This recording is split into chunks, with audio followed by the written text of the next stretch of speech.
नमस्कार, मैं हूं दीपक और आप देख रहे हैं डीएस के टॉक्स। आइए बात कर लेते हैं बिग बॉस ओटीटी के कल और एक दिन पहले के एपिसोड की। ये जो दो एपिसोड थे ये निहायत ही खच्चर एपिसोड थे। कंटेंट के नाम पर वहां पर कुछ भी नहीं था। कल हमने देखा कि बिग बॉस का घर मास्टर शेफ का अड्डा बन चुका था, जहां पर वो कौन है यार, कुणाल नाम है उसका, फिर दो और कुछ इन्फ्लुएंसर कहिए या फिर शेफ कहिए, ये लोग आए, चाट पकौड़ियाँ बन रही हैं। एक दिन पहले उर्फी द जावेद आई थी। बताइए भैया, बिग बॉस ओटीटी का बजट कितना ज़्यादा कम हो चुका है कि अब उन्हें उर्फी जावेद को लेकर के आना पड़ रहा है, जो कि नट बोल्ट वाले कपड़े पहन करके आई थी। और ये उर्फी जावेद जो कि समाज में नंगेपन को प्रमोट करती फिरती है, ये उर्फी जावेद आती है बिग बॉस ओटीटी के घर में, उस घर में जिसके बारे में सलमान खान ने बड़े कल्चर, सभ्यता, फैमिली ऑडियंस, फैमिली वैल्यू की बड़ी बड़ी बातें कही थी। तो अब आप समझें कि वो जो इंसिडेंट हुआ था आकांक्षा और जड के बीच में, उस इंसिडेंट को मेकर्स ने कितने प्रोमो चला करके ओवर हाइप करा था। फिर बाद में सलमान खान ने आकर के नहीं नहीं नहीं ऐसा क्यों करा, वैसा क्यों करा, ये सारी चीज़ें मेकर्स पर्पजली करते हैं, फिर सलमान खान को खड़ा कर देते हैं सारे हगे को साफ करने के लिए। तो ये जो कल का एपिसोड था और एक दिन पहले का जो एपिसोड था, उसमें तो कुछ खास इंटरेस्टिंग चीज़ें हुई नहीं जिसके बारे में कुछ बात वगैरह भी की जाए। बस मनीषा एल्विश का रूठना मनाना, चिपका चिपकी, आई लव यू, फाई लव यू, इधर उधर की दुनिया जहां की पंचायतें, इन्हें स्किप कर देते हैं क्योंकि ये फालतू की बातें सुनने देखने के लिए ना आपके पास इतना टाइम है और ना ही मैं आपका टाइम वेस्ट करने का कुछ इरादा रखता हूं। सीधा मुद्दे की बात पर आते हैं। तो ये जो जिया शंकर है, जो कि टिकट टू फिनाले टास्क जीती थी, या फिर ये कहें कि एल्विश की फैन फॉलोइंग की वजह से वो एल्विश की टीम में थी तो जीत गई थी, तब इस जिया शंकर ने कितने घमंड में कहा था ना कि कंटेंट की वजह से जीते हो, कंटेंट बनाना भी एक आर्ट होता है, आर्ट होता है, कंटेंट क्रिएट करना मेरे को आता है। ये जिया शंकर जिसने कि टिकट टू फिनाले में जो जीत मिली थी वहां पर एल्विश को क्रेडिट देने से पूरी तरह से मना कर दिया था और सारा क्रेडिट खुद रख लिया था, वो जिया शंकर आज रात के एपिसोड से घर को टाटा बाय बाय खत्म करके आउट हो जाएगी। और ये जिया शंकर जो कि काटे लाल एंड सन्स नाम का शो करके आई थी सब टीवी पर, फिर पिशाचनी बन करके आई थी। कोई आश्चर्य की बात नहीं है, कलर्स टीवी पर जो मुख्य बिग बॉस आता है उसमें फिर आपको ये काटे लाल एंड सन्स वाली कटीली काटने वाली आपको फिर से दिख जाए। क्या पता वहां पर अभिषेक मल्हान भी वापस से आपको दिख जाए, क्या पता वहां पर अभिया की पीपड़ी फिर से आपको देखने को मिले। जैसे कि बिग बॉस ओटीटी सीजन 1 में आपने शारा की पीपड़ी देखी, फिर वही शारा की पीपड़ी आपको बिग बॉस 15 में देखने को मिली। प्रतीक और नया भसीन, उनको वापस से बिग बॉस 15 में, निशांत, प्रतीक, इन्हें ओटीटी के बाद बिग बॉस 15 में डाल दिया था, बस वहां दिव्या अग्रवाल नहीं आई थी। तो बिग बॉस ओटीटी के जो कंटेस्टेंट होते हैं उनमें से 3-4 कंटेस्टेंट तो मुख्य बिग बॉस में आना लाजमी होता है, ठीक वैसे ही जैसे फुद्दू फरन के मेरा नाम शब्बो आजमी होता है। तो जिया शंकर जो कि अपने मुंह से अपनी बड़ी बड़ी तारीफें कर रही थी कि टिकट टू फिनाले उसे अपने दम पर मिला है कंटेंट बनाकर, जिया में अगर इतना ही दम होता तो भैया और आगे बढ़ जाती, लेकिन वो यहाँ तक भी कभी अविनाश के सहारे, कभी अभिया की पीपड़ी बजा करके आई है। लेकिन आप देखें गलतफहमी कितनी थी जिया शंकर को कि वो अपनी खुद की बदौलत टिकट टू फिनाले जीतती है। भैया इतनी ज़्यादा गलतफहमी किसी को कैसे हो सकती है। खैर गलतफहमी की हम बात कर ही रहे हैं तो ज़रा अविनाश सचदेवा की भी बात कर लें। ये अविनाश सचदेवा जिसने कि जब ये सीज़न शुरू हुआ था तब इसको पुनीत को और फुकरा इंसान को एक ट्यूब की सवारी करने वाला बोला। मतलब जो यूट्यूबर्स हैं वो एक ट्यूब की सवारी करते हैं, तो ये जो एक्टर्स हैं ये कौन सी ट्यूब की सवारी करते हैं।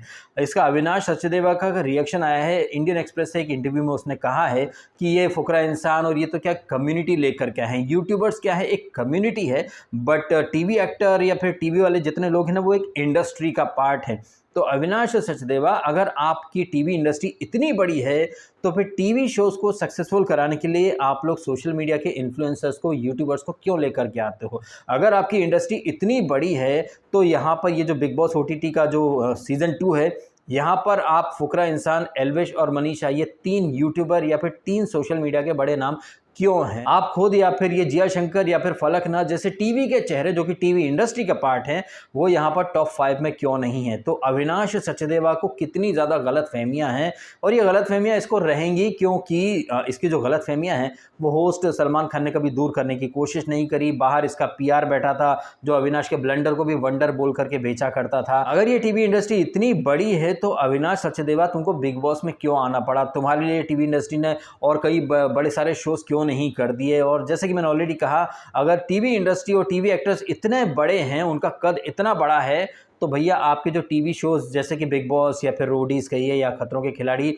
इनमें सोशल मीडिया के इन्फ्लुएंसर्स को क्यों लाया जाता है? खतरों के खिलाड़ी के पीछे के सीज़न में फैज़ू और जन्नत को क्यों लाया गया? अगर यूट्यूबर्स या फिर सोशल मीडिया के लोग एक छोटी-सी कम्युनिटी के हैं तो आप देखें कि कितना घमंड है इसको अविनाश सचदेवा को। और ये जो घमंड है ना, ये अविनाश जैसे लोगों को या सलमान खान जैसे लोगों को, जो कि एक्चुअली में खुद को ऐसे पोर्ट्रे करते हैं कि वो लोग एक्टिंग करके समाज के ऊपर कोई उपकार करते हैं या एहसान करते हैं। ये पूजा भट्ट आए दिन बोलती फिरती कि हमने ये काम किया, 34 साल काम किया। 34 साल काम किया है तो क्या करें, तुम्हारी पूजा करें या आरती उतारें? 34 सालों में तुमने जो फिल्में बनाई, क्या जनता में फ्री फंड में वो पैसा बांटने के लिए फिल्में बनाई थी क्या? तुम लोग जो फिल्में बनाते हो, जनता को अपने वो थिएटर तक लेकर के आते हो, जनता की कमाई से तुम लोग सेलिब्रिटी बनते हो, और फिर वो जनता जिसने तुम लोगों को स्टार बनाया, सुपरस्टार बनाया, उसी जनता को तुम लोग टेकिंग फॉर ग्रांटेड लेते रहते हो। तो बिग बॉस के अंदर ना, ये टीवी एक्ट्रेस कहें या फिर सलमान खान, जैसे कि उसने उमर रियाज को जलील किया था, और इस सीजन में आपने देखा कि यूट्यूबर्स या यूट्यूब कम्युनिटी को वो जलील कर रहा है। जबकि हकीकत में देखा जाए तो बिग बॉस 15 में टीआरपी कैसे आती थी, वो उमर को जलील करता था।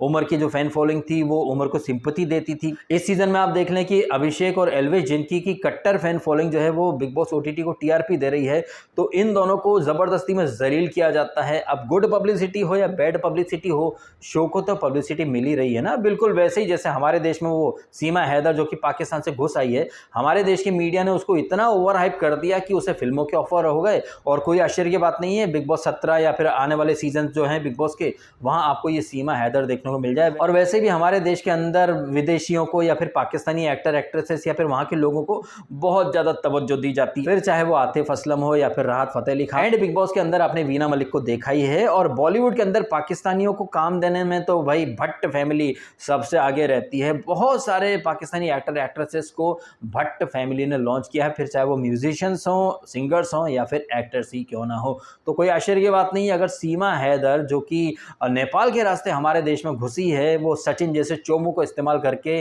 भाई आप खुद देखिए कैसे इसने हनी ट्रैप के जाल में सचिन को फंसा लिया। वैसे हमारे देश की एक अंजू है, वो भी गई है पाकिस्तान।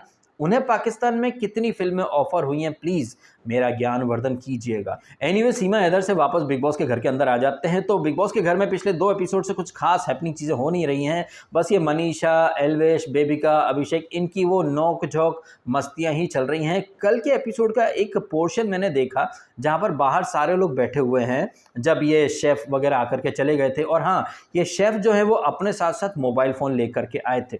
मैंने कम्युनिटी पोस्ट में एक पिक्चर डाला है, उससे कई लोग बोलने लग गए हैं कि पिक्चर फेक है, फोटो फेक है। तो वो तमाम लोग जिनको कि हर चीज़ फेक लगती है, सलमान खान का जब वो स्मोकिंग वाला एक वीडियो क्लिप वायरल हुआ था, उसका स्क्रीनशॉट मैंने डाला, उस चीज़ को भी लोगों ने फेक बोल दिया, जबकि मैंने तो बाकायदा वीडियो क्लिप डाल रखी थी। तो वो लोग जो कह रहे हैं कि बिग बॉस के घर के अंदर फ़ोन अलाउड नहीं है, कल तो 3-3 लोग आए थे फ़ोन लेकर के। और भूलिएगा मत, बिग बॉस 15 के अंदर वो फेकसवी के कान में ईयर पीस भेजे गए थे। तो बिग बॉस जो है वो लाइव फीड के थ्रू खुद को कई बार एक्सपोज कर देता है। मुझे याद आ रहा है बिग बॉस कौन सा था यार, वो 14, जहां अली गोनी और जास्मीन के 15 वीक के कॉन्ट्रैक्ट की बातें, जहां पर अली गोनी ने कहा था कि 15 वीक का कॉन्ट्रैक्ट है। 15 वीक मतलब 15वें हफ्ते तक। आपने देखा भी था, अली गोनी बीच में एलिमिनेट हो जाता, फिर वापस से आ जाता है। तो लाइव फीड के थ्रू ना ऐसी कई सारी चीज़ें एक्सपोज हो जाती हैं, बाहर आ जाती हैं, जिन्हें कि अब तक हमसे छुपाया गया था। बट इन चीज़ों के स्क्रीनशॉट या फिर वीडियो क्लिप आप डाल दोगे, अरे वो फेक है, अरे डीएसके तेरे को अकल नहीं है, अरे डीएसके तू नेगेटिव है, ये है वो है।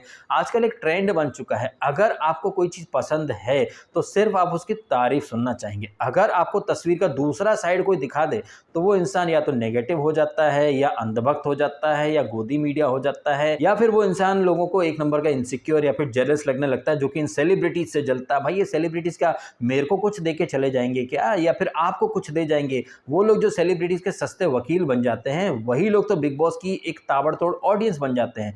मैं चाहूँ तो मैं भी कई लोगों की तरह ट्विटर पर एल्विश के लिए लाइक करो, अभिषेक के लिए आरटी करो, ऐसे झुंझुने टाइप की चीज़ें मैं भी कर सकता हूँ, लेकिन मैं करता हूँ नहीं। मैं दिन में सिर्फ एक वीडियो डालता हूँ तो लोग कहने लगते हैं तू उसका पीआर है, उसका पीआर है। जबकि ऐसे कई सारे लोग हैं जो दिन भर फुकरा इंसान के नाम से 20 वीडियो, एल्विश यादव के नाम से दिन में 50 वीडियो, 4-4 घंटे डिबेट करते हैं, उन्हें कोई किसी का पीआर नहीं बोलता है। और ऐसे जो लोग होते हैं ना, मतलब ये निब्बा निब्बी जो कि 4-4 घंटे डिबेट में या फिर किसी के दिन भर में डाले गए 20 वीडियो उसको ताबड़तोड़ देखते रहते हैं, यही तो लोग हैं जो कि बिग बॉस की ऑडियंस है, और बिग बॉस ऐसी ही ऑडियंस चाहता है, लोगों को एंगेज करके रखना चाहता है कि लोग अपना काम काज छोड़ करके दिन भर से लाइव फीड देखें, बिग बॉस की चर्चा करें और डिबेट करें, आर्टिस्ट करते रहें, लाइव करते रहें।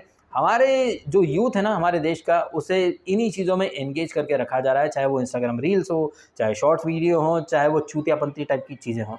चलिए इन्हीं सारी बातों के साथ ये वीडियो मैं ख़त्म कर देता हूँ। वैसे मुझे लग रहा है दरवाजे पर कोई है, आज हमारा जन्मदिन है, तो भैया सवेरे से लोग आए जा रहे हैं विश करने के लिए।